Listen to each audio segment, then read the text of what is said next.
Detention camp বাংলায় হবে না। বিজেপি কান খুলকার শুনলো, কান খুলে শুনে নাও, কোনো ক্ষমতা নেই তোমাদের, কোনো ক্ষমতা নেই, মাথায় রেখো।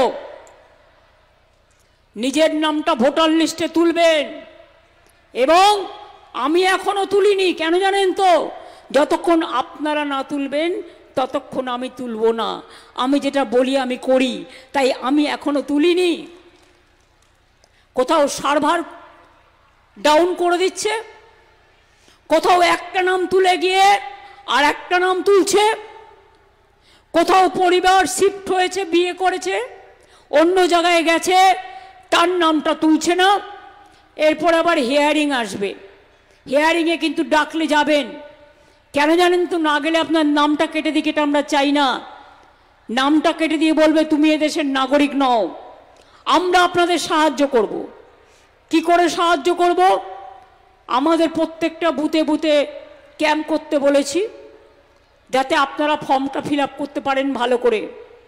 দ্বিতীয়ত, গভর্নমেন্টও আমি অলরেডি অ্যানাউন্স করেছি পরশু দিন, সেইটা বলছি, আমরাও বুথে বুথে, মানে গ্রাম জিপি গ্রাম সভা বেছে বেছে, আমরা মে আই হেল্প ইউ, আমি কি আপনাকে সাহায্য করতে পারি বলে একটা করে বুথ ক্যাম্প হবে। যার শংসাপত্র নেই, যার কোনো কিছুর অভাব আছে, সেই ক্যাম্পে যাবেন এবং গিয়ে বলবেন আমার এইটা প্রবলেম আছে, আমাকে এটা করে দিন। গভর্নমেন্টও করবে, গভর্নমেন্টের কাজ, আর পার্টিও করবে, পার্টির কাজ। এটা মাথায় রাখবেন, আপনাদের যাতে কোনো অসুবিধা না হয় এটা দেখা আমাদের কাজ। বিজেপি যদি মনে করে গায়ের জোরে বাংলা দখল করবে, সব কিছুই তো গায়ের জোর, কোনো সংবিধান মানে না, কোনো নীতি মানে না, এক শ্রেণীর মানুষের উপর ওদের রাগ, সংখ্যালঘু তারাও, মতুয়া তারাও, রাজবংশী তারাও, তো যারা মারা গেছে তাদের মধ্যে তো অর্ধেকের বেশি হিন্দুও আছে। কালিদাসের গল্প জানেন তো? যে ডালে বসেছিল সেই ডালটাই কেটে দিয়েছিল। সুতরাং এমন কিছু কেউ করবেন না, যে গাছের ডালে বসে আছেন সেই গাছের ডালটা কাটবেন। এসআইআর করে বিজেপি আরো গেছে, যেটুকু ছিল সেটুকুও গেছে, আরো যাবে। ওদের শূন্য করে দিন, ওদের ভাড়ার শূন্য করে দিন। বিহারে চালাকি করে 4টে করে ইন্ডিপেন্ডেন্ট দাঁড় করিয়েছিল। মনে রাখবেন, ইন্ডিপেন্ডেন্টরা ভোট কাটলে আপনার লোকসান, বিজেপির সুবিধা, সুবিধা করতে কাউকে দেবেন না। আর যারা ইলেকশনের সময় ব্ল্যাকমেলিং করে তাদের বলবেন এখন ব্ল্যাকমেলিং নয়, জীবন বাঁচাবার সময়, জীবনের অস্তিত্ব রক্ষা করার সময়, জীবনের সম্মান রক্ষা করার সময়। লক্ষ্মীর ভাণ্ডার আমার এখানে পায় 2,21,00,000 মা বোনেরা, কন্যাশ্রী 1 কোটি, রূপশ্রী যাদের বিয়েতে 25,000 টাকা করে দেওয়া হয় 22,02,000, স্বাস্থ্যসাথী 2,45,00,000 পরিবার, বিনা পয়সায় ওষুধ, চশমা, সব কিছু আমরা করে দিই। শিক্ষাশ্রী আছে তপশিলীদের জন্য, মেধাশ্রী আছে ওবিসির জন্য, কন্যাশ্রী আছে মেয়ে সন্তানদের জন্য, ঐক্যশ্রী আছে সংখ্যালঘুদের জন্য। 4,05,00,000 লোক ঐক্যশ্রীতে সংখ্যালঘুরা স্কলারশিপ পেয়েছে। আমি যেমন জগন্নাথ ধামও করি, আমি তেমনি মুসলিম বেরিয়াল গ্রাউন্ডেরও প্রাচীর কবরস্থান তৈরি করে দিই, মাথায় রাখবেন। পুরোহিতদের ভাতাও যেমন দিই, আমি মুয়াজ্জেম ইমাম সাহেবদেরও দিই, কারণ তারা আমার অনেক সমাজের কাজ করে। আমি লোকশিল্পীদেরও দিই, যারা গান গায়, ঢোল বাজায়, নানা রকম সাংস্কৃতিক কাজকর্ম করে। কাজেই এই কাজগুলো আমরা করেছি এবং করব। প্রত্যেকটা মানুষ বিনা পয়সায় খাদ্য পান। দুয়ারে রেশন বলেছিলাম করব, বলেছিলাম স্মার্ট কার্ড করব। আজকে 1 লক্ষ ছেলে মেয়েরা এই 10 লক্ষ টাকার স্মার্ট কার্ডের মধ্যে কেউ 4 লাখ পেয়েছে, কেউ 5 লাখ পেয়েছে, কেউ 10 লাখ পেয়েছে। নিয়ে উচ্চশিক্ষায় পড়াশোনা করছে, গরিব ঘর থেকে বেরিয়ে আসছে, doctor, engineer, IPS, IAS, WPS, BPS, WBCS, teacher, professor, সব কিছু। এটা আপনাদের গর্ব করার জায়গা নয়? এটা তো গর্ব করার জায়গা।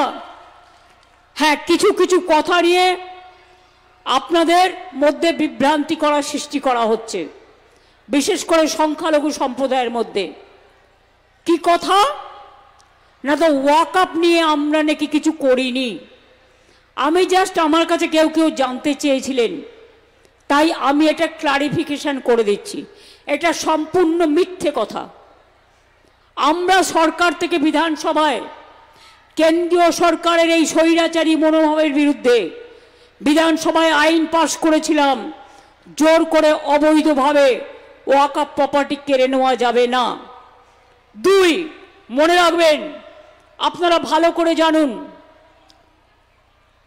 82,000 ওয়াকআপ প্রপার্টির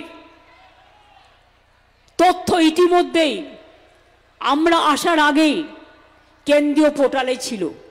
এটা আমরা করিনি, কিন্তু আমরা এখন যে পোর্টালটা করেছি, WAMC পোর্টাল এবং নতুন UMEED পোর্টাল, এর পার্থক্য হলো শুধু আপলোড করার প্রক্রিয়া। এটা সুপ্রিম কোর্টের নির্দেশে। তাও এটা আপলোড আগে কে করতো? ওয়াকআপ বোর্ড। আর এখন আপলোড করবে কে? মতোয়ালিরা। তো মতোয়ালিরা কাদের লোক? কোন সম্প্রদায়ের লোক? আমরা সুপ্রিম কোর্টে এর জন্য কেস করেছি এবং সেখান থেকে এটাকে রেকটিফাই করেছি। মতোয়ালিরা আপলোড করবে, করে স্টেট গভর্নমেন্টের ওয়াকআপ বোর্ডকে দেবে। সুতরাং নিশ্চিন্তে থাকুন, কারো সম্পত্তি কেউ বেদখল করবে না এবং বেদখল হবে না। এসব মিথ্যে প্রচারে কান দেবেন না।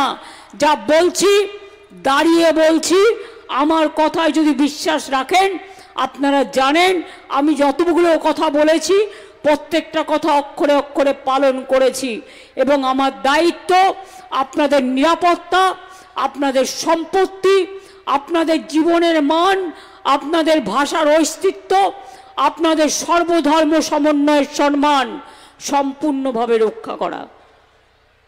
এটা মাথায় রাখবেন। এর জন্য আমাকে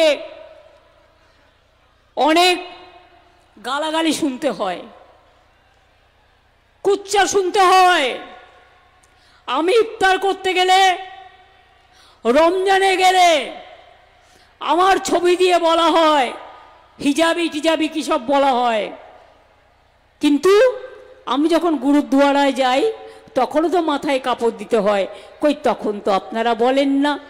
আমাদের হিন্দু মা বোনেরা যখন ধর্মচর্চা করেন তখন গায়ে কাপড় দিয়ে নেয়, গায়ে কাপড় দিয়ে নিয়ে ঠাকুর দেবতাকে, আঁচলটাকে টেনে নিয়ে ঠাকুর দেবতাকে পুজো করে। এটা যার যার ধর্মীয় রীতি। আর আমি যতদিন বাঁচব আমি সব ধর্মের পরম্পরা মানব, সব ধর্ম, বর্ণ, সম্প্রদায় সবাইকে সম্মান দেব।